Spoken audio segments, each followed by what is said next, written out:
Olá pessoal, tudo bem com vocês? Então, estou aqui nesse momento para comentar sobre o pequeno vídeo que postei para vocês no dia 8.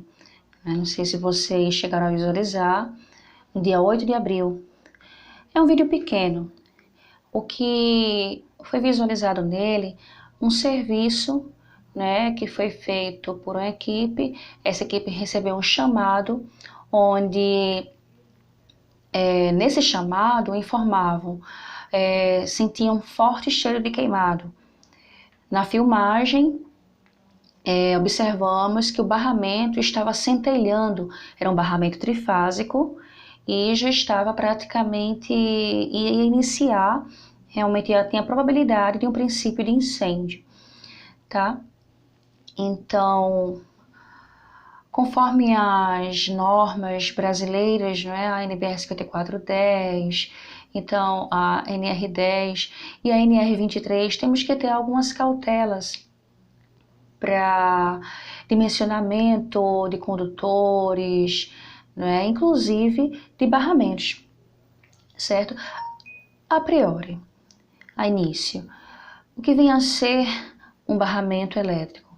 Bem, o barramento, certo? Ele vai realizar a função de um condutor, tá bom? Então, ele vai realizar essa função dentro de um quadro de distribuição elétrico, pode ser, no caso, quadro de distribuição geral, o quadro de distribuição, no caso de iluminação. Então, ele vai fazer essa conexão entre os disjuntores e vai fazer essa função do condutor. Tá certo? Então, existe aí, no caso, o barramento de terra, barramento de fase, barramento de neutro. O terra, a gente sabe que o intuito principal é a proteção, não é verdade? Na situação de uma corrente de falta, tá? Então, o que muitas vezes ocorre são alguns aspectos que têm que ser evitados, né? A início, já na montagem, nós temos que fazer um bom dimensionamento desses barramentos. É para isso, pessoal, que a NBR 5410, que se aplica às normas de instalações elétricas, normas de segurança de instalações elétricas em baixa tensão, elas se aplicam desde a montagem, tá certo? Então, no vídeo, a gente foi solicitado para vocês que houvesse um pequeno comentário do que vocês acham que pode ter ocorrido para que aquele barramento ficasse centelhando, né? Qual a probabilidade? O que será que aconteceu? Então, é isso que nós temos que pensar. A gente tem que pensar para evitar que aconteça novamente, não é verdade? Então, por diversos fatores isso pode acontecer. Vejam bem, aquela situação foi uma situação em que já havia um risco para aquela unidade consumidora, certo?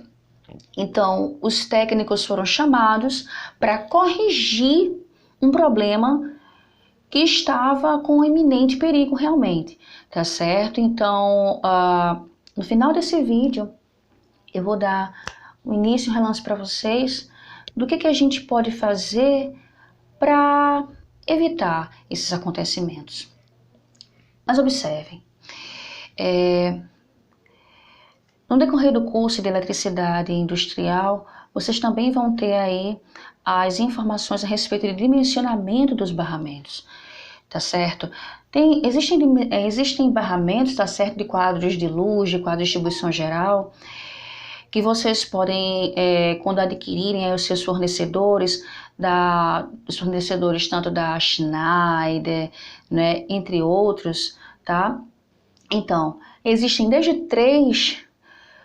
3/8 de polegada por 1/16 até 6 polegadas por meia polegada. Então, esse dimensionamento vai variar conforme, eu tenho que perceber primeiro, saber qual é a corrente elétrica que vai passar ali, tá certo? Naquele barramento, naquele condutor, o quanto que ele vai ter que suportar. Por quê? estudamos que se eu tenho, quanto mais alta a corrente, pessoal, mais alta vai ser a resistência elétrica. Isso vai implicar diretamente na temperatura, no aumento da temperatura, tá certo? Pois quanto mais energia eu tiver, maior os átomos, tem um efeito maior para que esses átomos se agitem. Então, ele se agitando, logicamente que eu vou ter os efeitos externos, eu vou ter também um aumento na temperatura, certo? Então, os meus dispositivos elétricos, os meus equipamentos, eles têm que ser dimensionados de forma que eles suportem essa temperatura alta. Por quê? A resistência elétrica ela vai provocar justamente o aquecimento. Positivo? Então, o que vai acontecer? Nessa situação desse barramento, tá certo? Houve o que nós chamamos de efeito Joule, que é justamente o aquecimento, certo? Então, o que vem a ser o efeito Joule? O efeito Joule é justamente o que a gente já conhece, né? Ou a lei de Joule, tá certo? É quando ocorre uma alta temperatura nos condutores elétricos, nesse caso no barramento. Esse barramento estava servindo como um condutor, tá certo? Era um barramento de fase de um quadro de distribuição trifásico, ok? Então, devemos evitar justamente que ocorra o quê? A falta de manutenção. O primeiro ponto que nós devemos observar.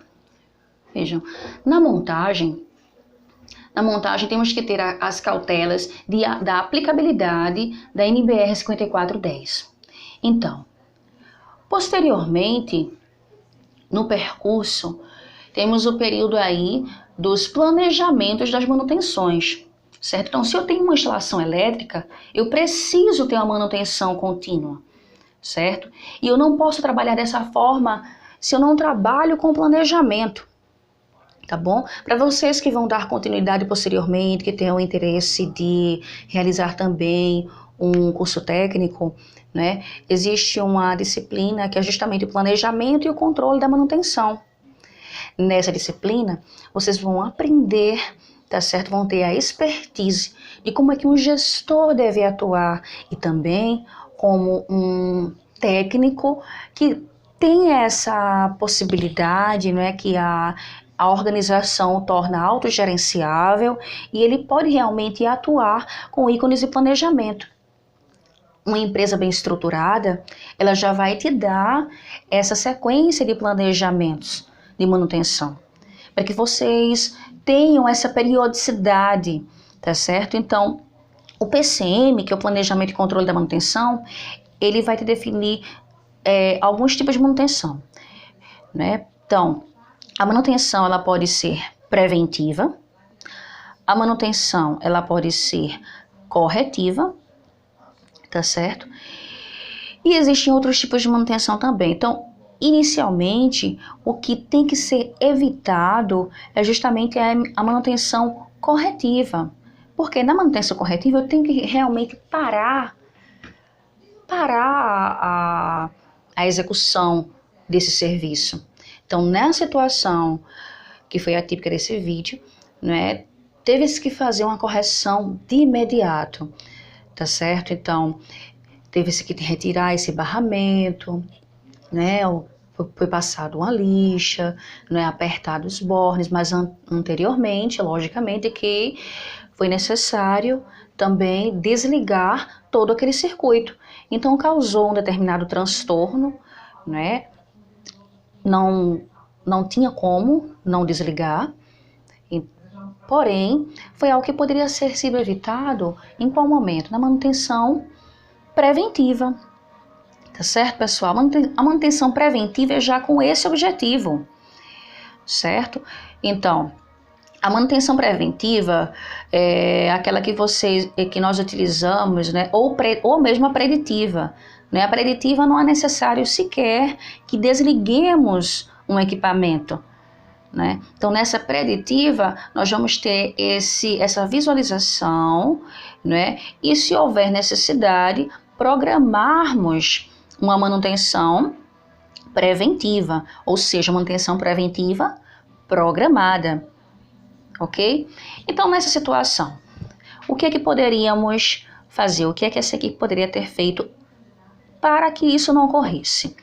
Planejamento. Nesse planejamento, verificar a periodicidade da verificação de termografia. Então, com o termovisor, a equipe verificava lá a temperatura, né, desses barramentos, dessas conexões, né, principalmente, pessoal, das conexões, porque muitas vezes isso pode ocorrer também devido à pressão ter sido menor do que é necessário, né?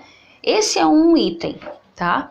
A pressão no aperto lá dos parafusos ter sido menor do que é necessária, né? Outra situação, observem também que se eu tiver um índice alto, né, uma corrente elétrica passando que seja alta, então teremos também muitas vezes as vibrações no próprio barramento. Essas vibrações farão com que, com o passar do tempo, se folguem alguns parafusos, né, seja necessário realmente essas manutenções, tá? Outro motivo que pode ocorrer também, tá certo, devido a essa formação de resíduos sólidos entre essas superfícies. Então, dessa forma é que podemos observar. Então, deixa eu vir aqui para vocês. Se a gente verificasse aqui, pessoal, uma metodologia que essa empresa poderia ter feito, tá, aplicado para evitar isso aí, seria justamente o que a gente chama de o ciclo PDCA. Se não foi aplicada, observou-se qual o problema. Então, após isso, aplicar justamente esse ciclo para posteriores manutenções. O que vem a ser o ciclo PDCA? Um ciclo. Primeiro, o P, que significa plan, é de planejar. O planejamento que tem que ser feito. Então, o gestor dessa empresa, o setor de qualidade, ou até mesmo o gestor da área, ou se essa equipe tiver o livre-arbítrio de executar dessa forma, tá certo? Com um relatório de periodicidade para essa manutenção, fazer a utilização do termovisor, enviar os relatórios para o setor responsável, para que eles determinem a data específica da manutenção preventiva, tá certo? Então, dessa forma, estará sendo feito o planejamento. Localizou-se o problema. Qual foi o problema? O problema foi o efeito Joule, né, que estava sendo ocasionado devido à falta de manutenção nos barramentos elétricos, nos quadros elétricos, tá? Então, essa periodicidade é necessário que exista, tá? Então, infelizmente, ou felizmente, lógico, na área de elétrica, nós não podemos trabalhar de toda e qualquer forma. Nós precisamos ter um planejamento para que não ocorra algum acidente ou incidente, tá certo? Então, é isso que preza a NR10. Bem, ainda estamos falando do ciclo PDCA. O do significa o fazer. Ora, se eu planejei, não basta apenas eu planejar. Na data específica em que o setor responsável, né, o setor ali de qualidade, determinou o exemplo. Eu verifiquei hoje, que é dia 21 de abril, tá, que era necessário um planejamento, uma manutenção preventiva, era necessário inclusive uma parada, né, e essa parada que seria programada, nós agendamos para o dia 13 de maio, exemplificando. Então, nesse dia 13 de maio, tem que ser feita essa parada programada, tá? Então, verificar todos os ícones que serão necessários, né, para levar até o local, preenchida a documentação, ordem de serviço, né, com todos os da operação desse trabalho, tá? Mas, ora, eu executei, ok, executamos então essa manutenção, esse aperto de esborne, essa limpeza, né? Verifiquei tudo, mas basta? Não basta. O C é de checar. O check é o verificar a efetividade, né, desse sistema qual foi feito. Então, acompanhar, fazer esse acompanhamento para que seja efetivado realmente essa manutenção e que seja precisa, tá, pessoal? O A, ainda do ciclo PDCA, que é o action. Action é do agir, né? Ação corretiva no caso do insucesso, ou seja, se foi feita a manutenção, tá certo? Verificamos ali que a padronização na checagem, né, que foi justamente na conferência, suponha que utilizemos ali novamente o termovisor, verificamos ali com um feedback com os funcionários, com os colaboradores, não é? Como é que está ali a situação. Então, se está tudo ok, né? Então, dar continuidade, né? Treinar sempre de uma forma contínua todos os colaboradores para que eles trabalhem numa mesma linha, tá certo? Caso foi insuficiente essa ação, então ainda promover uma atitude para que seja ainda planejada a forma de correção. Isso é um processo cíclico. Vocês observarão que isso será um processo cíclico, tá certo? Então, essa aplicação é bastante importante para evitar que ocorram os acidentes, né? Sabe, as manutenções são muito importantes. A gente tem que ter bastante cautela, né? Fazendo aí com os EPIs necessários, como já foi apresentado para vocês em algumas aulas, né? Mas sabendo vocês que vocês têm toda a parametrização que foi necessária, vocês têm aí a norma, né, em linha, a norma em mãos, né? Temos aí as redes sociais a nos favorecerem, tá certo? Mas sempre que vocês tiverem que ter esse planejamento, não só o gestor que deve ter, tá certo? Então, resumindo a situação, como é que poderia ser evitada aquela situação? Com planejamento da manutenção. E esse planejamento ser efetivamente aplicado, ser posto em prática, porque pois não adianta eu só planejar, mas eu também tenho que praticar esse meu planejamento, tá? O que a gente vai evitar, né, nessa forma de planejamento com essas manutenções que fossem feitas, tá? Evitaríamos um acidente, um possível acidente, naquele caso ali uma probabilidade de um princípio de incêndio ou explosão, tá? Então, esse seria o caso, tá certo? E também alguns transtornos, como ter que desenergizar de uma forma ágil, de uma forma brusca, aquele ambiente, porque realmente tinha que ser feita a correção rápido, porque aí tinha um risco só também quanto à preservação do patrimônio, como também a vida das pessoas. Tá, pessoal? Então, esse é um estudo de caso, uma situação que eu coloquei para vocês, como um pequeno vídeo, situação que realmente foi vivenciada, mas que vocês podem levar na íntegra para vocês, tá certo? Até para futuros cursos que vocês queiram fazer, cursos técnicos, né? Então, ficaremos muito felizes que vocês apliquem isso aí na realidade de vocês, tá certo? Estudem um pouco mais aí sempre, tenham isso em vocês, agregado em vocês sobre o efeito Joule, né? Para que a gente evite sempre esse aquecimento, tá bom, pessoal? Então, é isso aí por enquanto, até a próxima, um beijão para vocês e eu fico no aguardo das dúvidas. Tchau, tchau.